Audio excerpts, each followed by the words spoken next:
Chaque matin le même chemin, et derrière ce chemin l'Italie. Jean-Pierre Imbert, berger de Saint-Véran, paysan du Queyras, Santon échappé d'une crèche en moto-trial, retrouve chaque jour à l'ombre des mélèzes sa raison d'être, son troupeau de 600 brebis pleines d'agneaux à naître.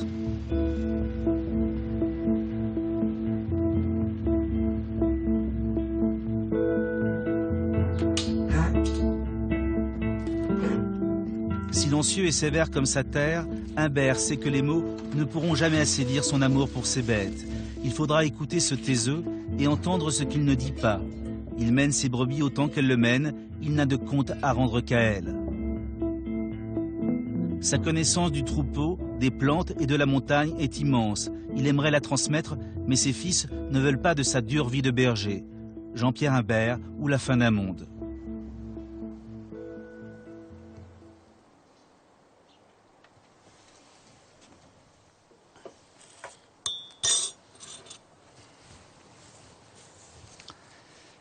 Ouais, ce panorama là, c'est quand même, on va dire, ouais.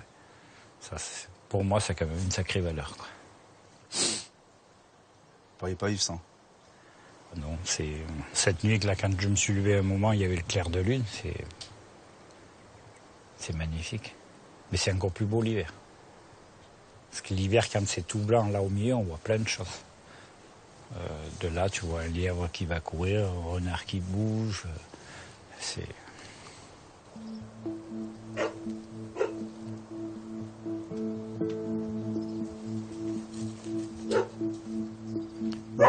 Après le café, faut y aller. Hein.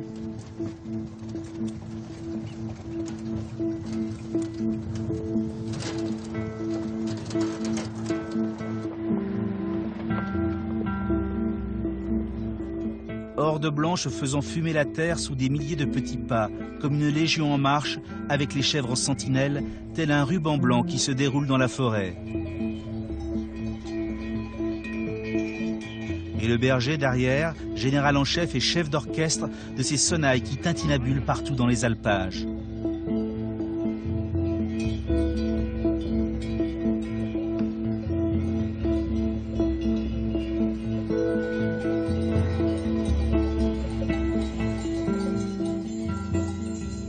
Pour dire qu'il faut quand même une vraie force intérieure pour supporter cette vie-là.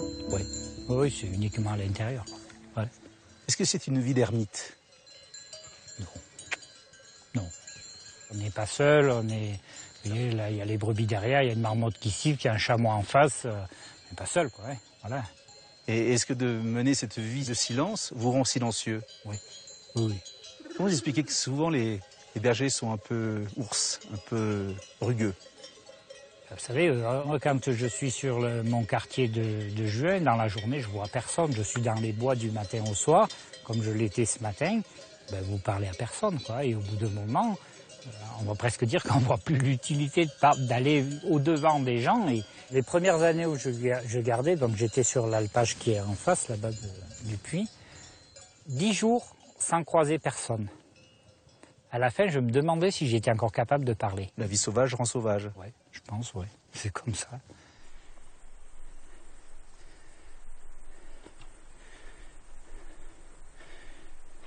Bon, tout gamin, je jouais déjà avec des petits cailloux sur une planche qui représentaient des brebis. Alors, ça remonte à loin, quoi. Et à quel âge vous avez gardé vos premières brebis? Vous savez, en étant fils d'éleveur, peut-être qu'à, je sais pas, je dirais une bêtise, 6 ans, 7 ans, on a commencé à aider les parents comme ça, quoi. Hein. Mais après, dès 13-14 ans, on était apte à gérer un petit troupeau. Et tout petit, vous étiez déjà mieux avec les brebis qu'avec les copains? Ouais. Ah ouais. Ouais, je devais avoir 13-14 ans quand le troupeau de moutons s'en allait déjà en face du village assez loin. Et c'est moi qui gardais. Et Parfois, ma mère s'inquiétait parce que je rentrais pas le soir, quoi, voilà. Et vous saviez déjà que vous seriez un jour berger? Oui, j'ai toujours rêvé d'avoir mon propre troupeau. Voilà, ça Et vos parents étaient contre? Ouais.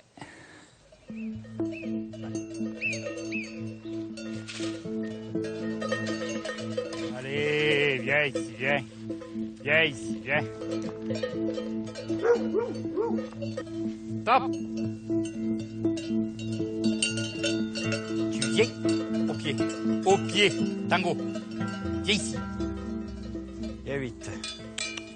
Bambi.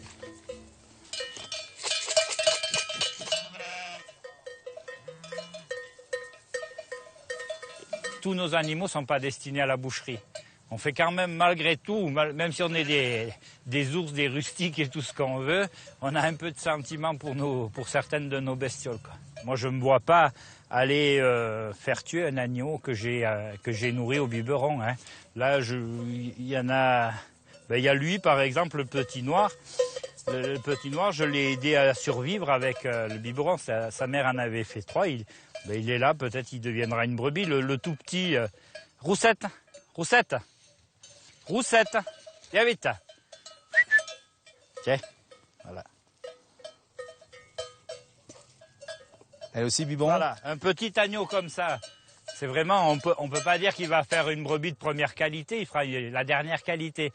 Mais c'est pas grave, c'est un agneau qui a survécu parce que sa mère s'est pendue dans les filets, s'est étranglée.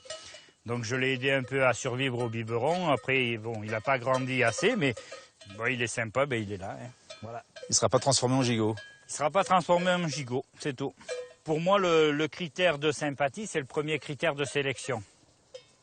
Ah, vous demandez est-ce que vos moutons soient sympas? Voilà. Que... C'est le premier. Voilà, cet agneau-là, le fait qu'il soit près de moi, voilà, il a un avantage par rapport à celui qui est à l'autre bout là-bas. Faut être sympa avec le patron. Ouais, c'est comme ça, ouais. Mais vous voyez, par exemple, Bambi, le jour où il meurt, il partira pas à l'équarrisseur.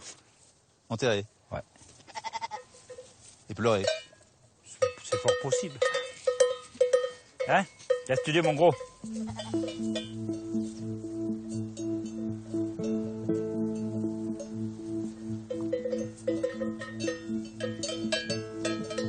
Donc là, on voit, il y a 2 agneaux qui sont en train de se gratter derrière. À mon avis, ils ont un début d'infection sur la queue. Là. Je vais essayer d'aller voir.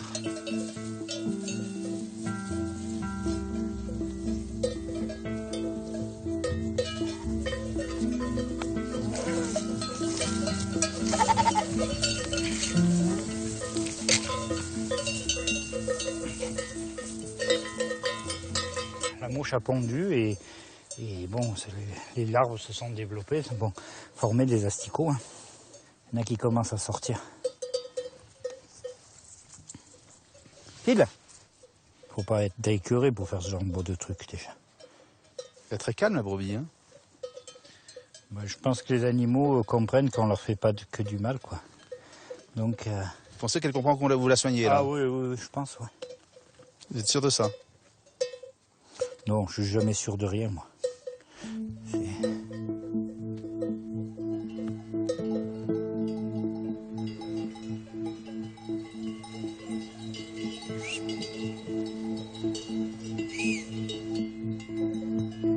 Pour moi, le métier de berger, ça prend pas. On apprend à faire les soins, on apprend à poser une clôture, on apprend à battre un âne, on apprend à dresser un chien, peut-être, mais après, le rapport homme-animal, il s'apprend pas. Devant, tango, va devant. Stop. Arrête. Très vite, viens. Allez, viens.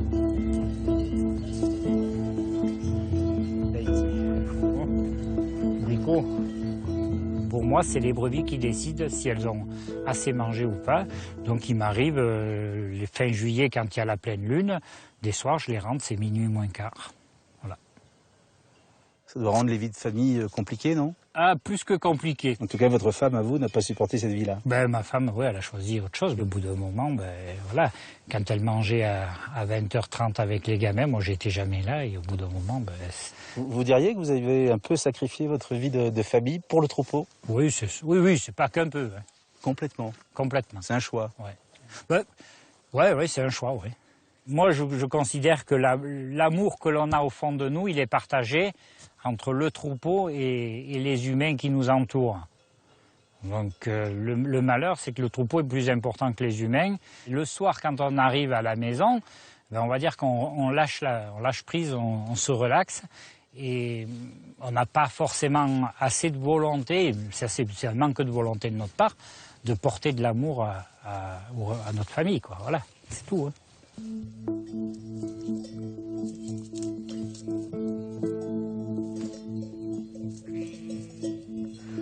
Vous avez fait un peu votre vie contre la volonté de votre père? Surtout de ma mère, surtout. Et vos enfants ne vous suivent pas? Ouais, c'est comme ça, hein. Mais j'ai l'impression que berger, c'est un métier de rupture. C'est un choix intérieur, presque comme être moine. Oui, voilà, je suis là face à moi, c'est moi qui ai souhaité faire ce boulot. J'ai ce que j'ai souhaité, donc quoi de mieux, quoi. Hein. Est-ce que lorsqu'on est berger, qu'on choisit cette vie un peu seule, est-ce que les femmes manquent? C'est normal, non? À un certain moment, ça manque, ouais, parce que la solitude, la difficulté du métier n'enlève pas les sentiments ou les désirs sexuels. Hein. Parce que finalement, être berger, c'est pas une vie de frustration. Non. Moi, je me sens pas frustré par rapport à quoi que ce soit. Hein. Je pense que notre cœur, il est quand même assez ouvert pour qu'il y ait quelqu'un, quoi. Hein. Oh, Norette, qu'est-ce que tu dis? Norette, viens vite, viens. Au biquet. Vous pouvez rester des heures comme ça? Ouais.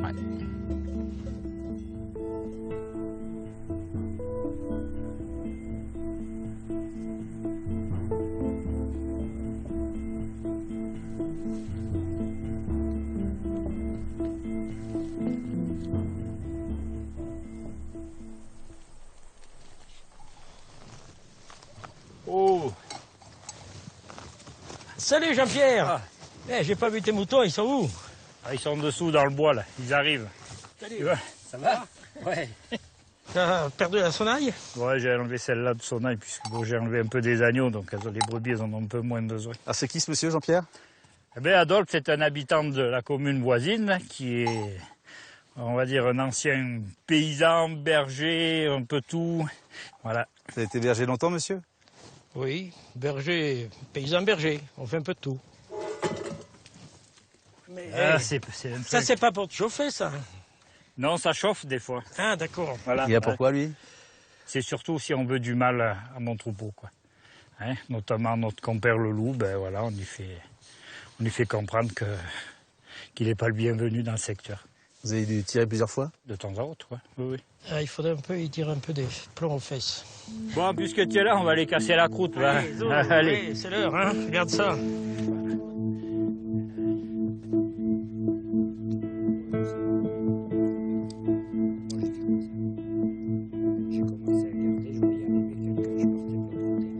Donc Adolphe, vous arrivez d'Italie, c'est ça? Oui. À l'âge de 12 ans. À l'âge de 12 ans, oui. À pied? Par le col à croix, oui. Avec le sac à dos. Et depuis, je l'ai plus quitté. C'est ça qui est. Le sac à dos. Et c'est vrai qu'autrefois, le berger était celui qui avait le moins réussi dans la famille? C'était souvent comme ça, oui. La personne qui était la moins dégourdie pour les travaux des champs, voilà, qu'on mettait à la garde du troupeau. Merci. Est-ce que ça rapporte? Oula, c'est presque la question qui fâche, là. Ça tourne autour de 1 500 € mois. Vous en sortez avec 1 500 €? Il y en a bien qui s'en sortent avec le SMIC. On est bien obligé d'y arriver. On ne dépense pas beaucoup d'argent dans les tenues vestimentaires, quoi. On dépense beaucoup d'argent dans les chaussures, mais après le reste... En ville, il y a des gens qui touchent un SMIC, c'est quoi, 1000 €, hein. 1000 €. Ici, avec 1000 €, on vit beaucoup mieux qu'eux. Ouais. Est-ce que ces montagnes vous protègent, en fait, du monde extérieur? Comme on est entouré de montagnes, on voit pas très loin. Ah oui. Donc, on va rester en circuit clos. C'est bon, ça. Et ouais. Est-ce que les malheurs du monde arrivent jusqu'ici? Est-ce que oui. vous vous sentez concerné par Fukushima, par exemple, la oui, centrale oui, nucléaire? bien sûr. Est-ce que la bourse qui va mal, ça vous intéresse? Si. Est-ce que... Non, la bourse, non, parce que j'y comprends rien du tout et j'ai pas On de... ne comprend rien, mais on suit quand même. Vous savez, la pollution, elle vient d'en haut. Alors, on est aussi bien marron ici qu'ailleurs, hein, je pense. Tiens, t'as du calandos, là. Donc, Allez, je pense ça. Est-ce que dans vos montagnes, vous vous sentez à l'abri? Est-ce que lorsque vous baladez dans la forêt avec vos moutons, vous vous sentez loin du fracas du À l'abri monde? de quoi? La délinquance, par exemple. La délinquance, oui. Vous vous sentez loin? On est un peu éloigné. On n'a qu'une porte de sortie. Alors, le délinquant qui vient ici, il fait une connerie. on y tire dessus. Déjà, en premier. Ensuite, on boucle la porte en bas et il est là, il ne peut pas sortir. Vous ne pouvez pas sortir de la vallée? Non. Alors, on a vite fait d'y tordre le cou. Bon, ben écoute, ce casse-dalle n'était pas mauvais. Oui. Voilà, puis j'ai les brebis qui arrivent là. Elles sont télécommandées. Moi, je suis malheureux sans elle et elle peut-être sans moi, je sais. C'est comme ça.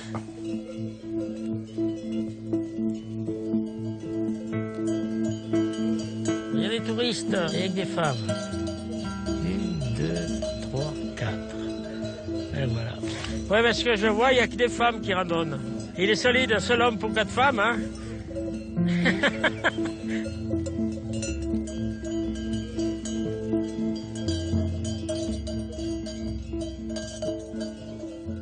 Dans votre monde, dans vos montagnes, vous avez un ennemi, c'est le loup. Ouais. Pas des moindres. Qui est là depuis maintenant une dizaine d'années. Un petit peu plus, ouais. Moi, la première fois, c'est dans la nuit du 8 septembre 97, là, juste là-dessus. Là.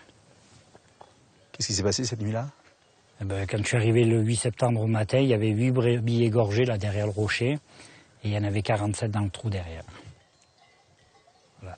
Qui avait fui parce que des... Qui avaient fui, bousculé, donc elles avaient sauté le rocher, elles avaient sauté 30 mètres. Quoi. Que ressent un berger ce matin-là? Plein de choses, plein de choses. La peine? Ouais, beaucoup. Beaucoup de peine au départ, quoi. Ouais.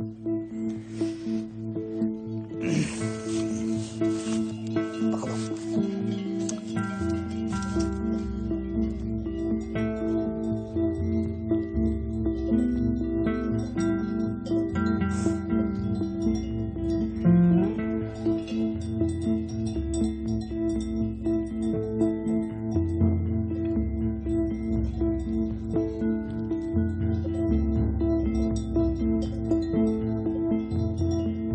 Accroché au rocher, c'était une brebis apprivoisée, il y avait un agneau de chaque côté qui pendait, quoi. Bon, donc morte. Et je suis arrivé sur une brebis que j'avais élevée au biberon, quoi. Donc voilà. Et à partir de là, il y a beaucoup de choses qui s'arrêtent, quoi. Ça représente quoi le loup pour vous? C'est la destruction de votre travail, ça représente quoi? Ouais. Le loup arrive là au milieu, il massacre tout, quoi. C'est un effet de massacre. Nous, on vit toute l'année avec nos animaux. Hein. Et bon, il y a des liens qui se créent, il y a l'amour, on vient d'en parler, l'amour au sens large du terme. Et dès que tout est cassé, ça remet plein de choses en cause, quoi. Hein. Je veux dire, une brebis qui est stressée par le loup, vous l'approchez plus, elle fait le petit, elle va le faire avant terme, elle va avorter, quand elle fait le petit, elle s'en occupe pas, voilà, elle voit un chien passer à 100 mètres, elle a peur, voilà, il n'y a plus rien qui se passe normalement, et les gens vous disent, voilà, vous avez été indemnisé, donc vous avez qu'à fermer votre gueule. Vous avez vu les loups? Oui, je les ai vus quelques fois, ouais. Bon voilà, et je vous dis, quand, là c'est pareil, on vous dit le loup n'attaque pas l'homme. Moi je veux bien qu'il n'attaque pas l'homme, mais quand vous avez un loup à 50 mètres qui vous fixe droit dans les yeux, si un jour il est coincé, c'est lui qui me bouffe, hein, ça je le sais d'avance. Hein.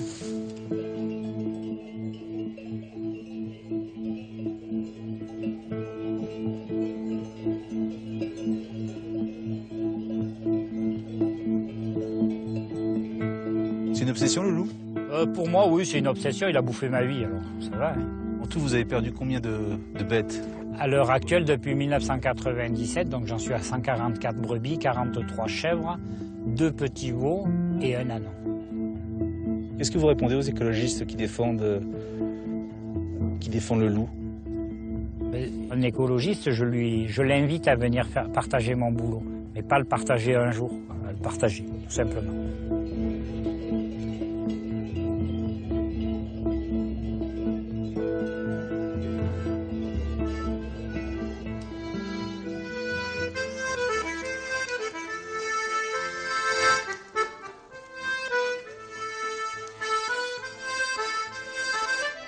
Après le coucher du soleil, lorsque les brebis reposent, bergers français et italiens se retrouvent souvent l'été, le temps d'une veillée, avant que les neiges ne ferment les frontières.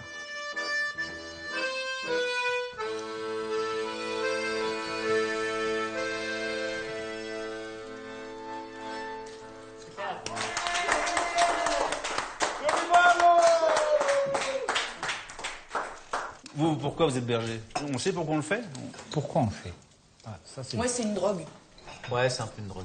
Déjà, tout gamin, on demandait à nos parents qui nous appelaient à 3 heures après minuit pour voir la naissance d'un veau. Donc, je suis encore maintenant un berger. Je crois que ma vie est là-dessus. Je ne me vois pas faire un autre métier. Chez nous, c'est pas joli à dire, mais c'est une question culturelle. Tu connais une fille, tu dis, moi je suis berger, ou moi je regarde les moutons. Bon, c'est comme ça. C'est comme ça. En bas de l'échelle sociale. Oui. Je pense que c'est un des fondements de l'humanité. La bascule entre l'homme préhistorique et l'homme, c'est bien quand même la sédentarité avec l'élevage et la culture, quoi. C'est vrai, c'est vrai. Donc, berger, c'est un des fondements de l'humanité. Enfin, je pense. Ouais, puis il y a ce côté, c'est une mission, quoi. On te confie un troupeau pendant 4-5 mois. C'est à toi de le faire manger le mieux possible dans la montagne, en fonction des quartiers. Le troupeau, c'est comme un boulet, en fait, parce qu'on y est toute la journée, on est obligé. Mais ce boulet, c'est comme une montgolfière, ça te permet de t'élever aussi, quoi. Il y a encore du racisme anti-berger? C'est-à-dire? Anti-odeur. Anti-odeur, ouais. Ouais, non, mais c'est vrai. Non, Moi, c'est vrai, j'en avais une petite dans ma classe, pourtant dans un petit milieu, aussi petit qu'ici, c'était à la Grave. Ben voilà, c'était la seule fille aussi. Si elle passait à l'écurie avant de venir à l'école, ben ça se sent. Hein. Ben voilà, on lui faisait la remarque. En Italie, il faut faire le banquier, il faut faire l'avocat, il faut faire tout ce travail-là. Vous êtes fille de banquier et bergère. Oui. Justement, dans ce milieu qui est celui de mes parents, je me sens pas spécialement à l'aise, quoi. Avec les factures, avec les cases, avec... Mais est-ce que lorsque vous êtes dans les alpages, vous vous sentez à l'abri de la pression sociale? Bah, c'est pas que je me sens, c'est qu'on y est. Hein. On n'a plus de courrier, on n'a plus de téléphone, on n'a plus Internet, on n'a plus de publicité, on n'a pas de magasin. Enfin, je sais pas, c'est tout ce monde surfait qui est pas avec nous, quoi. Enfin... Nous, on fonctionne pas tout à fait comme toi. On est un peu des bergers modernes. On a le téléphone, bon. On a Internet à la cabane. Nous, on est là, tous qui autour de la table, on vit que pour nos bestioles. Faux. Je vis pas que pour mes bestioles. Je sais pas si c'est bien vrai ce que tu dis. Si, c'est vrai. Non. Tu vois, Jean-Pierre, toi, t'as pas du tout... Enfin, si je peux me permettre, hein. Plusieurs fois, tu as un petit peu émis le regret de ta femme qui est partie, de tes gosses qui prennent pas du tout la relève. Mais c'est un petit peu, sans doute, parce qu'à un moment, t'as pas su accorder... le minimum de temps qu'il fallait à... Non, mais je crois que... Les bêtes ont pris trop de place. Voilà, les bêtes ont pris toute la place. Elles ont pris toute la place. Voilà. Et elles prennent toujours toute la place. Voilà. La vie de couple, c'est sûr qu'elle en prend un coup. L'exemple de mon fils aîné qui aujourd'hui ne veut pas entendre parler d'un animal, je comprends tout à fait, je pense qu'on aurait fait. Il était tout petit, sa mère le mettait dans le parc avec le biberon coincé entre deux coussins, et puis sa mère partait garder un troupeau, et moi je partais là. Puis voilà, le pauvre gamin, il se réveillait, il attrapait instinctivement le biberon, il se démerdait tout seul, quoi. Aujourd'hui, s'il voit un animal... voilà.